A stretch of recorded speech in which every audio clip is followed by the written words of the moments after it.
Good morning. It is Monday, May 10th, 2021. Welcome to DC Signal to Noise. I'm AgriTalk host Chip Flory, and that guy right there is Pro Farmer Policy Analyst Jim Wiesemeyer. Jim, happy Monday morning, buddy. Good Monday morning. And you know, my next door neighbor across the street had their house up for sale, sold in 2 days over the asking price. They even had to cancel the open house. It sold so fast. Good grief. It's red hot out there. It's kind of like the Cubs winning 5 out of the last 6 being red hot. They got back to 500. How's the Nats doing there? Well, 4 games under? Yeah. You know me. I think our manager made a couple mistakes. Even though he won a World Series, I'm just not up on him.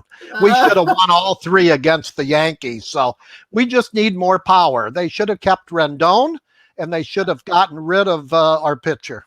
Dude, when your power source is Schwarber, I'm sorry. When he hits them big. He's consistent in clutch. He's clutch hitter. Yeah, I like him. him. So do Cubs fans. Yeah. So do Cubs fans. Absolutely. All right, man. Let's get into this. Sure. Let's see. It was Friday about 11 o'clock. I could look it up on my phone to make exactly sure. But you sent me a message Friday at 11 o'clock. The Colonial Pipeline was getting shut down by some sort of a cyber attack. Yes, and we in Pro Farmer, I emailed that to I alerted Brian, Grady, but legitimately, Brian has a 2-source rule. He didn't want to put it in Pro Farmer until the wire services confirmed it. And, they didn't confirm it until Saturday. Reuters, Bloomberg, and even the Wall Street Journal. I mean, what is this news operations coming to? And where I got the tip? From an oil industry trader. So Once again, traders are in the loop, Chip. Yep. Well, I tell you what, as soon as we got that word for AgriTalk, we got Phil Flynn booked for tomorrow. Good. Okay, so we'll have Phil Flynn on from the Price Futures Group to talk about what's going on with the energy markets, and Jordan Fife from BioUrge is going to be on to talk about what it might mean for ethanol as well. Well, it's a 5,500-mile conduit, and 45% of the fuel consumed in the East Coast goes there. That's about 2.5 million barrels a day to the East Coast, Chip. So it is a biggie, but it also has policy implications because, once again, this is a cyber attack. It looks like, conjecture, it's from those dastardly Russians, and this will play into the infrastructure debate because the Biden $2.25 trillion proposal doesn't say too much about cyber warfare. I think this is going to open up that debate, Chip. Well, I just wonder if there is going to be a Russian pipeline shut down or a subway system shut down or something, because the U.S. has got similar tactics at play in Russia. Yeah, it's time to take the gloves off. We have to hit them and hit them hard. I'm sorry. And this is a fault also of former President Trump. He didn't put the focus on cyber warfare than I think, many people thought he should have. Yeah. Okay. How does this end up? I mean, we go another day or two and those gas prices out on the East Coast are going to go through the roof.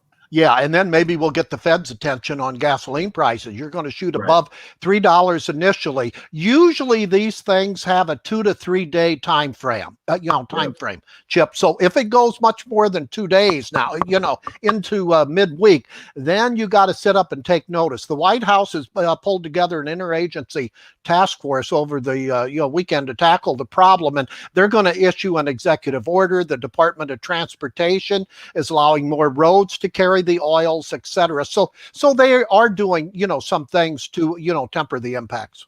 Okay. Another area in which is showing some higher prices is food. I mean, the Today Show did a feature from a grocery store this morning, Jim. Yeah. You can see it when I go to a grocery store out here. When I look and a little I get, and it's like $80 to $100. I go, whoa, what's going on here? And this is not liquor, by the way. This is food. Well, you take a look at what's happened into the grain markets and what's happened across all of the commodity world, Jim. And it's got to play out someplace, and it plays out in the grocery store. Just let's connect the dots here. We have gasoline futures on the rise, real gasoline prices over $3 now. You've got commodity prices. I don't have to tell listeners that. Corn, soybeans, wheat, hogs, etc. Then you have the new Bitcoin is metal prices. Iron ore prices have surged more than 10% just in Asian trading. And then we have copper prices just making new highs about every other day, Chip. So this is just not a one-off here. This is starting to add up. And even though Janet Yellen, Treasury Secretary, former Fed chairperson, said Friday after the jobs report, the additional jobless benefits did not have a major impact on the much lower, jobs number we saw Friday. She also continued to say inflation was transitory, echoing what the Fed chairman is saying. Well, that's what she said on the second take. Yes. On the first take, it was, hey, look out! You got the Fed might have to do something to slow this thing down. Yeah. The veterans that I trust in the financial markets are saying we will very likely get an increase in the rates, sometime next year, when the Fed is saying not until 2023, if then, Chip. Yeah. Okay. You had a comment in your early morning update talking about these commodities and the industrial metals and everything that, surprise, surprise, there's 183 pounds of copper in a battery for an EV. It's a lot of copper, dude. And that's why copper is going to continue to trend firm, because it's not going to happen overnight. I heard in fact, I got his book. It's called Unsettled Question Mark, a energy expert that I heard on Fox News over the weekend. So I bought his book, and he's saying electric vehicles are going to increase over the years, but it's going to take 30 years or longer to reach really the critical mass, because the cars on the road right now, as we know, Chip, they're going to last at least 15 years. So this is going to be a big transition, let alone the electrical grid, which ties us back to another linkage. We have to get our electrical grid ready for the coming pretty big increases in electric vehicles, because it's not ready by far. It's not ready. Right. Absolutely. It's not. Rebar prices hit a record level in China overnight. It's not just happening here. It's happening around the world. Maybe a little cooler on the economic strength in Europe than China or here, but nonetheless, we are seeing some improvement, aren't we? Well, yeah, but you go to a automobile dealership, and they're seeking your older cars, because of the chip shortage. So this stuff's adding up, Chip. You can't cite this, and this, and not say that we're going to trend higher more than I think the Fed expects, because you look at every major industry, and we talked about the housing market, the lumber fuels, it's just unbelievable. Yeah, it certainly is. And this run that we've seen in the corn market, it's been one of the most dynamic markets that I can recall.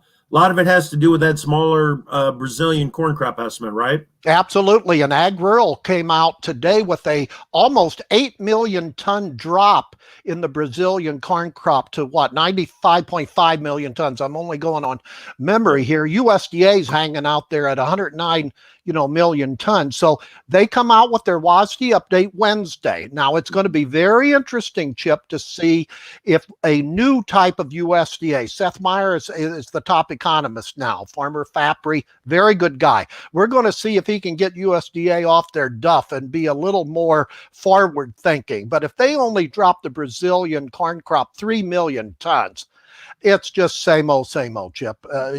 So I'm going to look at that.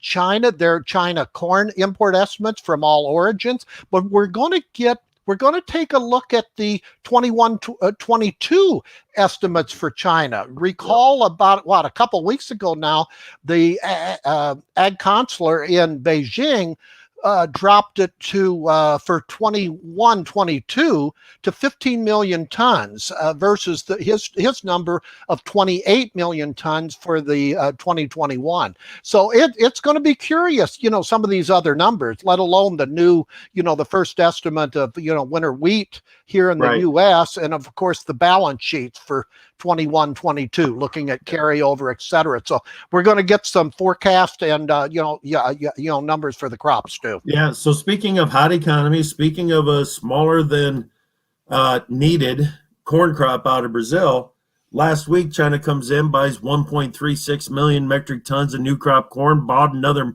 million ton plus this morning. They're rolling some of their old crop purchases to the new crop.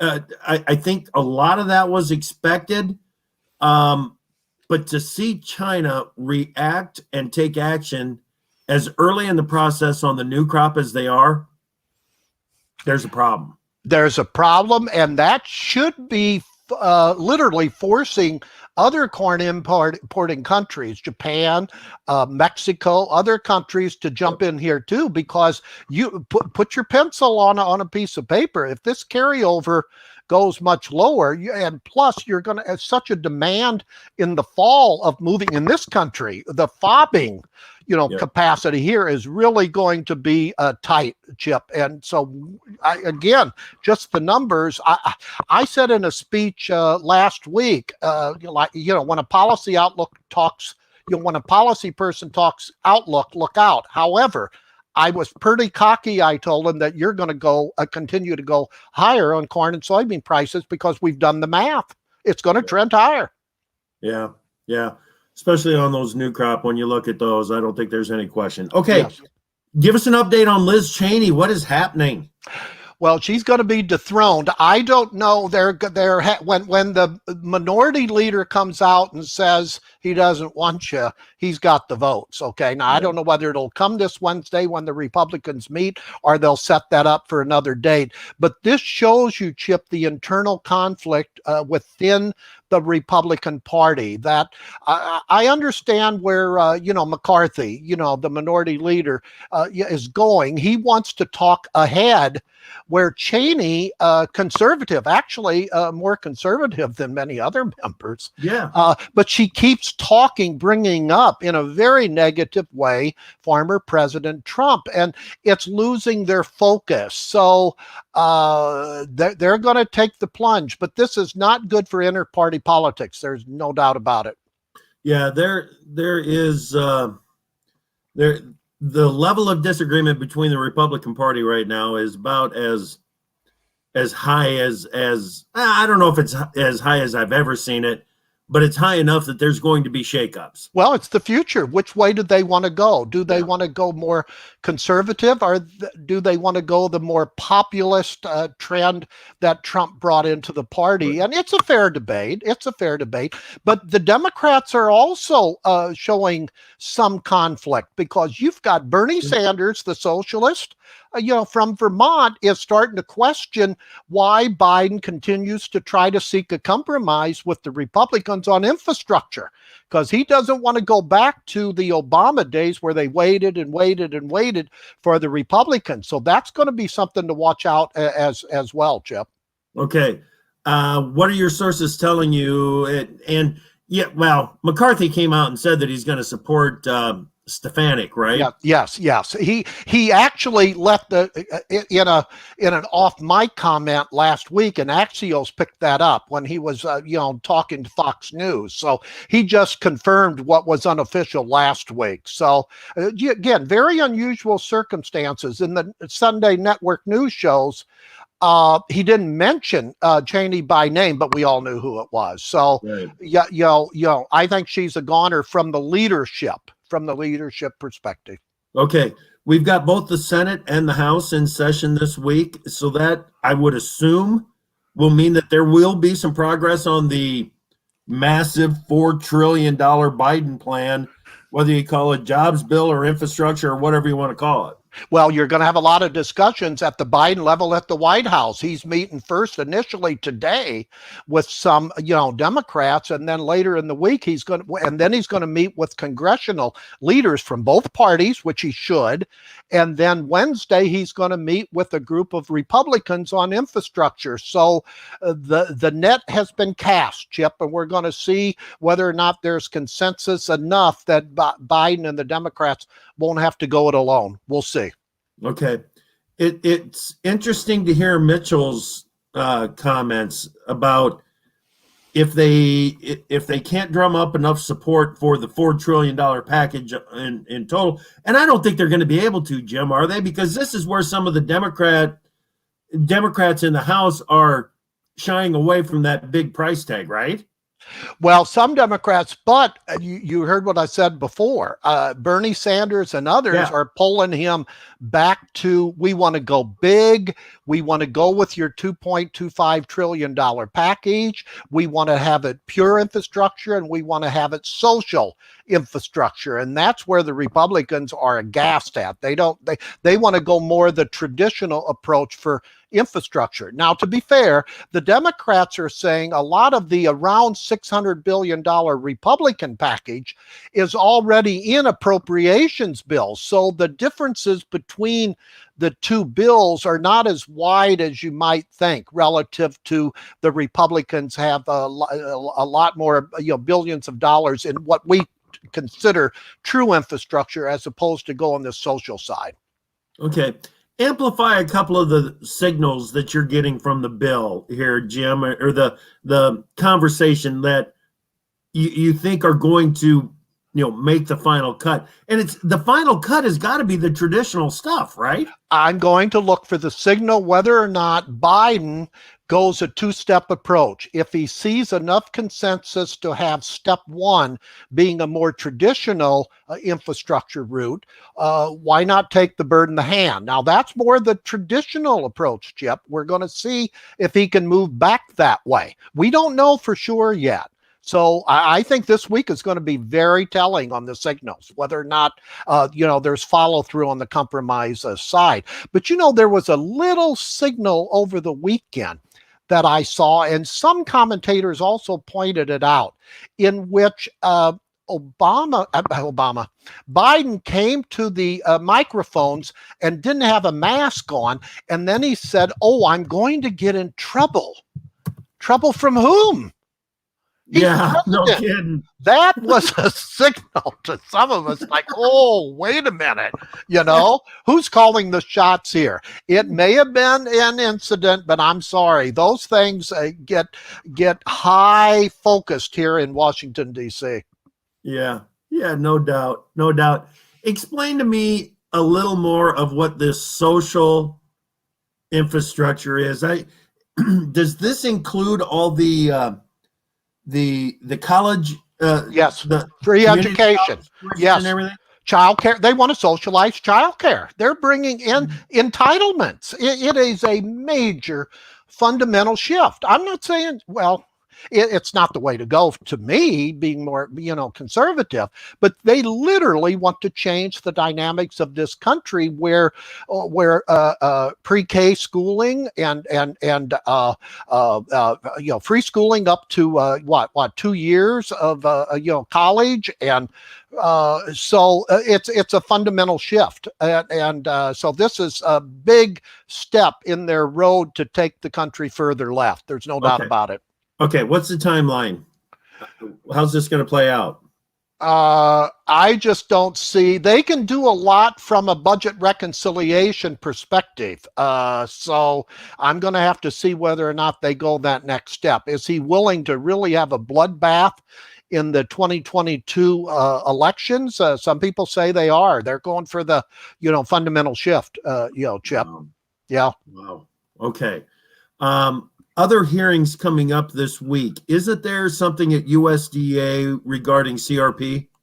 CRP. Oh, there's more of an internal thing to look at that. Okay. But I want to point out the two hearings this week in both the Senate first and then the House, where U.S. Trade Representative Catherine Tai is going to be testify on Biden's near-term trade policy. Well, we're going to look very carefully at what she has to say and what she doesn't say. So I think that'll be the next step in trying to dissect the Biden trade policy. So it's usually what we know now is they're reviewing it. They're kind of postponing some key decisions. I don't blame them on that.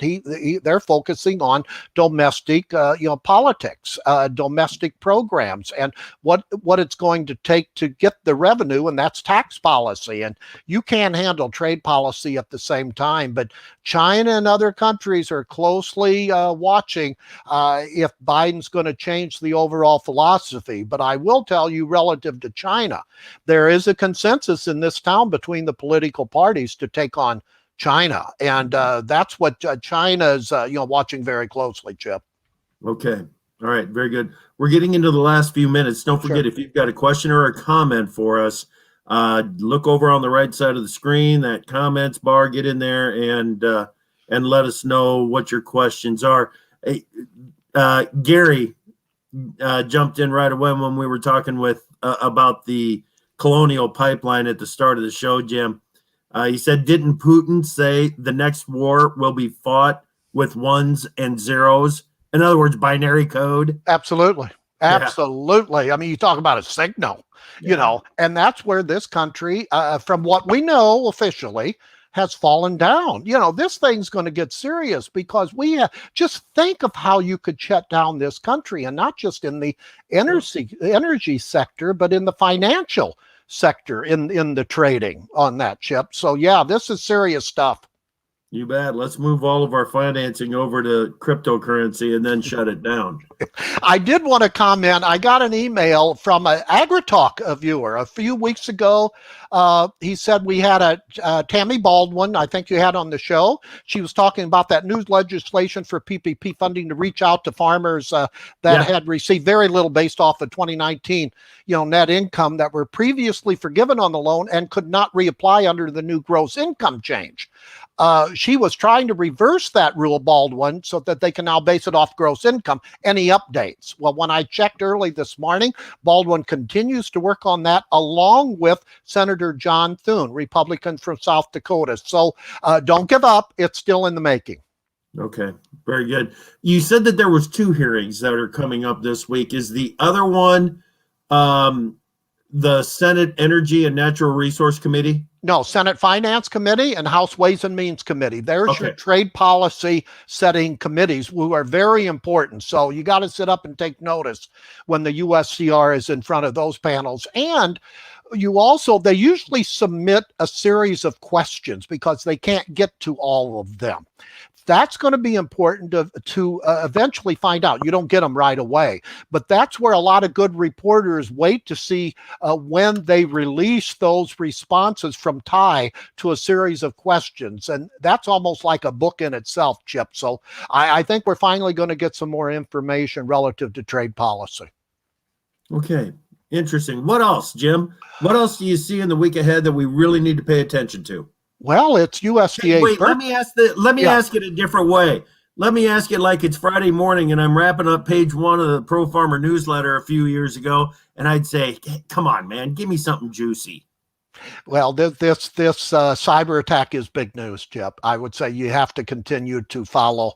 You just got to follow that. You really do. And the Brazilian corn crop, from a market perspective, they're losing 2 million tons every few days now. That's how significant it is. And that's why this crop can go down very far, very fast. And if you dip to the low 90s to, God forbid, under 90, you're going to have a lot of market and trade policy implications. Really would. The corn market is under some pressure this morning. I think that's because of some of the rains that we had in the U.S. over the weekend.